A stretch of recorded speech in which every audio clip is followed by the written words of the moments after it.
Hey guys, this is a bonus episode. We're going right into it. I'm Tom. Just D-man. Dunnzilla. This is it, guys. The big debate of all big debates. Marvel versus DC. What we think and where we think the direction's going. Go. You going first? No, you go first. All right. There you go. Go, Dunn. I mean, I think they've both had their ups and downs. You know, 80s and 90s, DC was up, Marvel was down. 90s, Marvel was up, DC was down. Now it's back to DC in the lead, I think. I mean, ever since, I'd have to say 2008, DC just kind of took the lead. So they're killing it in the comic, but yet Marvel's killing it in the movies. Not for long. Well, no. Okay, there you go. Justice League's coming. Got it. Are you all set? Yeah. Okay. Go ahead. I'm thinking. I'm going to go with what. I'm going to go with what he's thinking. I agree with him 100% that there's been ups and downs. Right now, as far as the comics go, the last Diamond thing I saw, they're even as far as they're both selling the same amount. I think Marvel's problem is Marvel's way too diversified. I don't know who they're looking for. And I think DC decided to go back in time and go back to what brought them to the dance, and they're just kicking it. I mean, their Rebirth is off the hook. I mean, it's really good. They've just started doing a story called The Button, which is supposed to tie in a little more about the whole Watchmen thing. And I haven't read the issue these guys have, and from what I hear, it looks really good.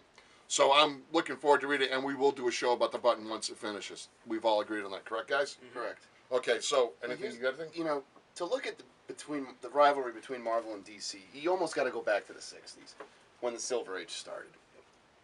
Fantastic Four, Spider-Man, X-Men, Daredevil, Iron Man, The Return of Captain America, that dominated the charts. Mm-hmm. Yep. Justice League, Batman, Superman, that was when it was campy. Right. 70s, DC kind of took a more serious tone, as did Marvel. So in the 70s, they were kind of even. The 80s is when this all kind of started, this like debate, this big debate on who's better, I think. You know, DC returned to a more grounded route with Batman Year One and The Dark Knight Returns. Yep. Marvel was still Killing Joke. Marvel was kind of doing its thing with what were they doing in the 80s? Nothing really. Yeah. What big Marvel event was there in the 80s? Anyone off camera remember a big Marvel event in the 80s? Secret Wars, Spider-Man's black suit. Yep. So this is it's Tony Stark being an alcoholic. That's cool. The debate, you know. No. I think now, as Dunn and you've said, DC's just killing it. But in regards to sales, DC is still charging $2.99 a book on some of its books. I know the recent thing, a few of them went up to $3.99, like Titans and Aquaman. I think went up. No, all the monthly ones. The ones that come out twice a month are still $2.99. Yep. Marvel still charges $3.99 a book, and sometimes they come out twice a month. Right. Sometimes $5.99 a book. Yeah. Wait! You guys are missing the point. Sometimes I've seen like 3 or 4 every 6 issues. Deadpool's $9.99. Yeah. What is up with that, kids? Marvel just does that with every character that It's the greed machine. Yeah. Greed. Yeah. Yeah. And Marvel, I remember Rob Liefeld, who created Deadpool, Cable, and several other characters. He's like, Marvel's like this. Go up, create a character. Up, create a character. Up, create a character. They do it, and then when it catches lightning in a bottle, they just mass it out. Yep. Well, they overdo it. Yeah, like oversaturate the market, especially with Deadpool. Especially in 2008, that was awful. Oh my God. Well, look at Deadpool was in like $20. Well, look at Wolverine. Wolverine, the same thing. Wolverine was everywhere. Spider-Man. How was Spider-Man? 3 times a month. How was Wolverine? Superman was weekly in the 90s, though. Yeah, it was weekly with the 4 different titles. Right.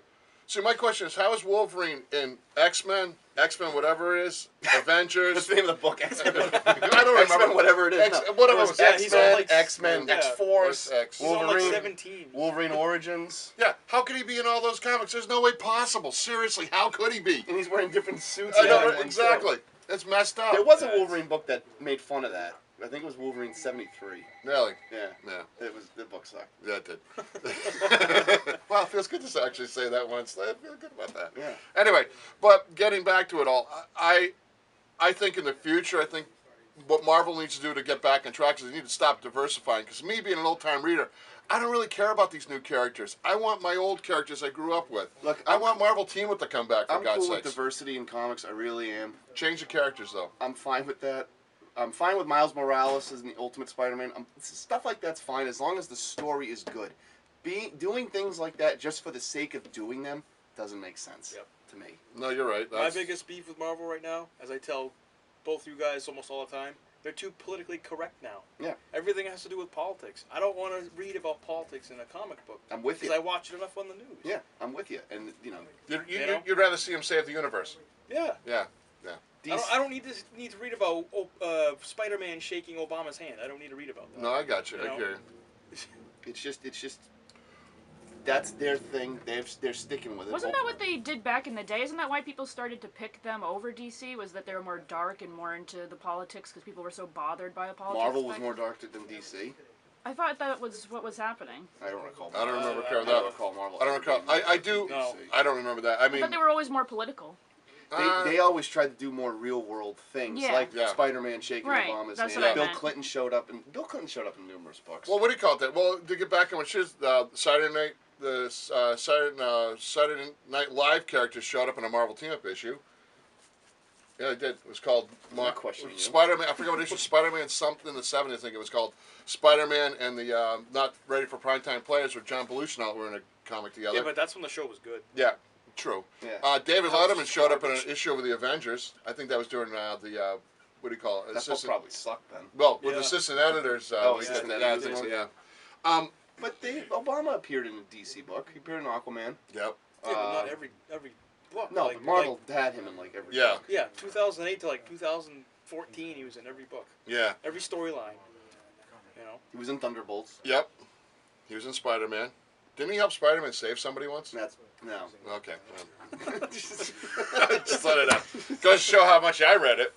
I dropped it before that. Yeah, I'm sure you did. Anyway, it's just what I'm thinking is like I said. Long before. It wasn't because of that issue I dropped it. You dropped it because it really, No, Spider-Man started to suck when Dan Slott took over. Yep. I knew there'd be a time when we come up with that. Anyway, shockingly, I brought it up. I thought Dunn would bring it up. well, there you go. Hey, you know, one for Let's one. bring back every character that's dead. That's established. Yeah, that's another thing that really annoys me about Marvel. They kill off characters, and then like 6 months later, they're all of a sudden they're back to life. Yeah. And Dan Slott's like, very if you're unoriginal. gonna kill a character, keep him dead. Because it gives the character, It gives the character more meaning and more to the story. It gives it a legacy. Yes. Yes. You know, and here's the other thing I don't like. Why do we have to keep rehashing the same stupid storylines like you said? Yep. I don't care about clones anymore. I don't care about Civil War. I don't care about Secret Wars. Get an original idea, guys. But they're doing please. it because they're trying to, make continuity with the movies coming out. Like Civil War, they only did that because Civil War was coming out. Right. Yeah. Well, then if you're going to do it, actually have a different spin on it. Don't be, oh my God, look, somebody died again. Really? Captain America died in the you could first just one. be bold and like make up a new idea. Yeah. Instead of recycling the same storyline. Oh, there's But a you know what? concept. over and over again. In regards to writing, it's a lot like professional wrestling and things like coming up with original content is hard. No, it is. For stories. Why? I'm not defending them. Because what Marvel's doing is rehashing its old ideas, like we said. But you know what? Come up with I think Shadowland was the last original idea. Yeah. You know, That well, was It was a Daredevil-centric story, which had never been done in 46 years of Daredevil's history. you can't keep getting lightning in a bottle. I'm sorry. It just No. doesn't happen. Once you get it, enjoy it and run with it as long as it goes, and then go on to something Rich else. Gannon style. You know, I mean, DC decided, DC was floundering, like, hey, let's go back and we did this 52, and then they said, oh, hey, wait, why don't we do Rebirth? And they actually made it work. They had an original idea. But they incorporated They're New making new 52 into storylines the out of it. story. Right, Yeah. and they brought Watchmen into it, which I thought was pretty cool. Yeah, if you ever it's get a chance, It's all right. read No, I like read Watchmen. It's a really good book. The movie was good, but the comic is even The movie better. was horrible. The movie was all The movie right. was terrible. Oh, God help me. It was all right. Anyway, There were things I all right, liked about it. all right, fine. I'm finally going to get you guys. V for Vendetta is a really good movie. Yes, no? Yeah. Yes. Thank God I finally got one. Mostly because of Hugo Weaving. Yeah, there you go. He was not. Because he's a man. Yeah, he is. Okay, He was not the original guy in some of those scenes, though. It was James Purefoy. I know that. Yeah. And Okay. they brought HW in to do a lot of the stuff Yeah. because he was like, oh, I can't do it. Okay, that Well, means... doesn't he have like narcolepsy or something? Yeah, He falls he can't- asleep randomly or Something something? like that. Wow, that'd be Anything tough to Hugo do. Weaving That's does. true. Anything Hugo Weaving does Oh, is yeah. awesome. Actually, I'm going to segue for a second. I'd like to take this moment and, on a serious note, Bill Paxton. Kick-ass. The guy was cool. Yeah, he was. Yeah, he's Rest in cool. peace, my Rest in friend. peace. Twister. And on that note... Aliens. Apollo 13. So, who you guys pick? Final. DC. DC. DC. Interesting. With that, we'll see you again. Take care. Bye.